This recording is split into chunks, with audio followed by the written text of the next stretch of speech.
포도주로 바꾸어 주셨습니다. 혼인 잔치에서 첫 번째 표적을 행하셨습니다. 표적은 사인이라고 영어로 그렇게 번역이 됐죠. 그래서 일종의 미러클, 기적인데 그러나 단순한 초자연적 기적이 아니라 어떤 영적 의미를 가진 그런 기적을 우리가 성경에서 표적이라고, 사인이라고, 메시지를 전해주는 그런 이적이라고 그렇게 이야기를 합니다. 그래서 이 표적의 첫 번째 표적의 의미에 대해서는 상당히 우리가 깊은 이야기를, 많은 이야기를 할 수 있겠습니다. 물을 포도주로 바꾸셨다.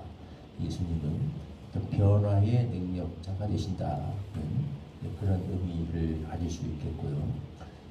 그래서 유대교를 이렇게 복음으로 바꾸셨다. 보통 우리가 그렇게 보기도 하고, 또 죄인들을 거룩하게 하시는 그런 변화의 능력을 보이셨다. 그렇게 해석을 하기도 합니다. 또 히브리인들의 그 세계관 속에서 포도는 특별히 기쁨을 나타내는, 상징하는 그런 어떤 특별한 열매로 여겨졌기 때문에 예수께서 여기 포도주를 이렇게 첫 번째 표적의 대상으로 결과물로 만드신 것은 예수님께서 특별히 이스라엘 민족 기쁨을 빼앗긴 이 민족에게 기쁨의 회복자로 오신 것을 나타낸다, 이렇게 보기도 합니다. 오늘은 우리 아침에 이 본문에서 이 표적을 예수님께서 행하시게 된, 이루시게 된 어떤 통로가 되었던 특별히 마리아, 하인들도 있고 마리아도 있죠. 특별히 마리아의 이 기도에 대해서 잠깐 묵상을 좀 해보려고 합니다. 마리아의 이 기도를 통해서 예수님께서 이 일을 행하시게 되는데, 이것은 특별히 우리에게 그 기도에 대해서 굉장히 많은 것을 가르쳐 주고 있습니다. 기도는 무엇인가? 기도가 할 수 있는 일이 어떤 것인가? 또 하나님께서 이 기도를 통해서 어떤 식으로 일하시는가? 이것을 우리에게 가르쳐 줍니다. 일단 이 기도, 마리아의 첫 번째 기도가 우리가 볼 적에 일단 거절된 것을 보게 됩니다. 마리아가 맨 처음에 잔치에 포도주가 떨어진 것을 보고서 예수님께 가서 포도주가 떨어졌다라고 이야기를 하죠. 근데 예수님께서 이렇게 말씀하십니다. 여자여, 나와 무슨 상관이 있나이까? 내 때가 아직 이르지 아니하였나이다. 일단 이게 예수님께서 거절하시는 장면이죠. 그래서 기도는 일단 우리가 드려도, 하나님께 드려도 거절당할 수 있다라는 것을 본문이 보여줍니다. 왜, 어떻게 해서 이 기도가, 무엇 때문에 여기서 예수님께서 이 기도를 거절하시는가? 조금 의아스럽죠. 어머니가 와서 얘기했는데 여자여라고 이렇게 부른다니까, 또 그냥 포도주가 떨어졌다고 얘기했는데 내 때가 아직 이르지 않았다, 이렇게 대답을 하시는 거 좀 의아하게 느껴집니다. 여자여라는 말은 우리말로 번역하니까 좀 되게 무례하게 들리지만 사실은 히브리적인 표현에서 이게 불가능한 표현은 아니고요. 다만 되게 뭐랄까 그 딱딱한 표현이라고 좀 할 수 있습니다. 공적인 자리에서 쓰는 그런 표현이라고 할 수 있겠어요. 공식적인 칭호가 절대 무례하지는 않아요. 무례하지는 않고 아들과 어머니 사이에서도 쓸 수 있는데, 이건 마치 또 공식 석상에서 우리도 어머니와 아들, 아버지와 자식, 아들 이런 관계도 교회 안에서 공식 석상에서 부를 적에는 아버지라고 안 하고 장로님이라고 부르고, 아들의 이름을 부르지 않고 목사님 이렇게 부르는 것처럼 이런 이제 공식적인 그런 이름을 사용하고 호칭을 사용하고 있는 것을 보게 되죠. 내 때가 이르지 않았다. 뭔가 예수님께서 공식적인 어떤 뭔가 그런 사적이 아니라 뭔가 그런 의미로 지금 접근하고 있는 것을 볼 수 있죠. 그래서 우리가 전체적인 시간이 아침 짧기 때문에 긴 얘기는 할 수 없습니다만, 전체적인 맥락 속에서 우리가 이렇게 해석합니다.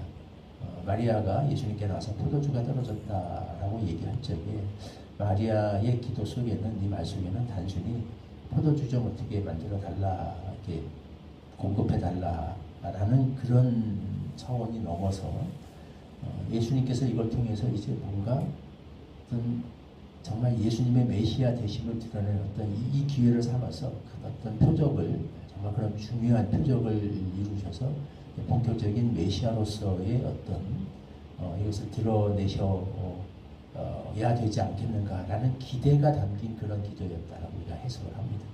예수님의 가족들이 종종 이런 부탁을 하는 것을 볼 수 있어요. 예수님의 그 형제들도 그럴 때가 있죠. 예루살렘에 올라가야 되지 않는가, 명절이 이르렀을 때 큰 일을 하려면 가셔서 뭔가 일을 해야 되지 않을까. 그때도 예수님 말씀하십니다. 내 때는 아직 준비되지 않았다. 그러니까 여기서 말하는 때라는 것은 예수님도 그걸 지금 알고 계신 거지. 예수님의 가족들은 마리아도 그렇고 형제들도 그렇고 계속해서 수시로 예수님에게 이런 부탁을 좀 합니다. 이제 때가 되지 않았는가? 메시아로서의 어떤 영광을 나타내실 뭔가 그런 일을 행하실 때가 되지 않았는가라는 이제 그들은 알고 있기 때문에 이런 부탁들을 종종 하고 있는 것을 보게 되죠. 그때마다 예수님께서 내 때가 되지 않았다라고 얘기하십니다. 예수님 말씀하신 이 때는 사실은 이제 메시아의 영광이기도 하지만 사실 이것은 십자가와 부활을 통한 그런 때이죠. 아직 그때가 되지 않았다라는 거예요. 그래서 그런 의미에서 예수님이 이거 되게 공식적으로 이 말씀 접근하고 계십니다. 아무리 어머니라 할지라도 사람의 기도라고 할지라도 우리 주님께서 갖고 계신 어떤 그 큰 구속사의 틀, 하나님의 때 이걸 바꿀 수는 없는 거죠. 그래서 그걸 거절하시는 거예요. 근데 뒤에 보면 또 희한한 두 번째 기도는 근데 결국 보면 이 기도는 또 다른 방식으로 응답을 받았다 이렇게 보게 됩니다. 그렇게 말씀하셔놓고는 또 하인들을 불러다가 물을 채우라. 그 물을 포도주로 바꿔주십니다. 그래서 뭐냐면 메시아로서의 표적을 드러낼 때는 되지 않았지만 그러나 이 마리아가 와서 했던 그 기도와 간구 이걸 외면하진 않으신 거죠. 실제로 이들에게 매우 이들이 난처한 상황이 처했다라는 것을 아시고 물을 포도주로 바꿔주십니다. 그런데 뒤에 보면 이 표적을 조용히 행하시죠. 아무도 몰라요. 거기에 속한 사람도 어떻게 해서 이 일이 일어났는지. 물떠온 하인들만 알더라. 하인과 제자들만 뒤에 보면 알았더라. 이 비밀을 알게 됩니다. 그래서 조용히 여기서 공개적으로 예수님의 어떤 메시아 되심을 드러내는 그런 일을 행하시지는 않으셨습니다. 왜? 아직 때가 아니기 때문에. 아무리 기도를 해도 그걸 바꿀 수는 없는 거죠.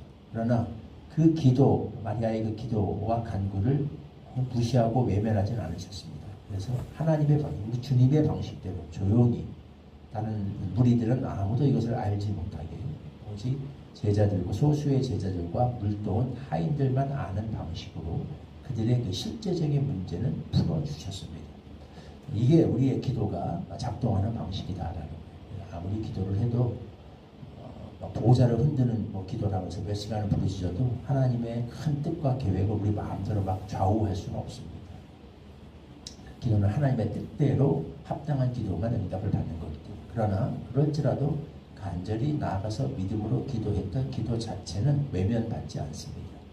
하나님께서 그래서 다 기억하시고 하나님의 방식대로 하나님 보시기에 좋은 것으로 우리에게 꼭 필요한 것으로 이렇게 응답을 받는다. 이것이 기도가 가지는 한계이면서 기도가 가지는 위력, 기도가 어떻게 작동하는가를 보여주는 좋은 예다라고 우리가 볼 수 있겠습니다. 모든 기도는 그래서 기도한다고 해서 다 주어지는 응답받는 것은 아닙니다. 그러나 동시에 모든 기도는 다 응답을 받습니다. 이 두 가지가 같이 성립한다는 것. 내 뜻대로 되는 것이 아니지만 하나님의 방식대로 뜻대로 응답을 받기 때문에 그런 믿음으로 기도를 멈추지 않는 그런 기도의 사람들이 되기를 또 그런 공동체가 되기를 또 소망합니다. 네,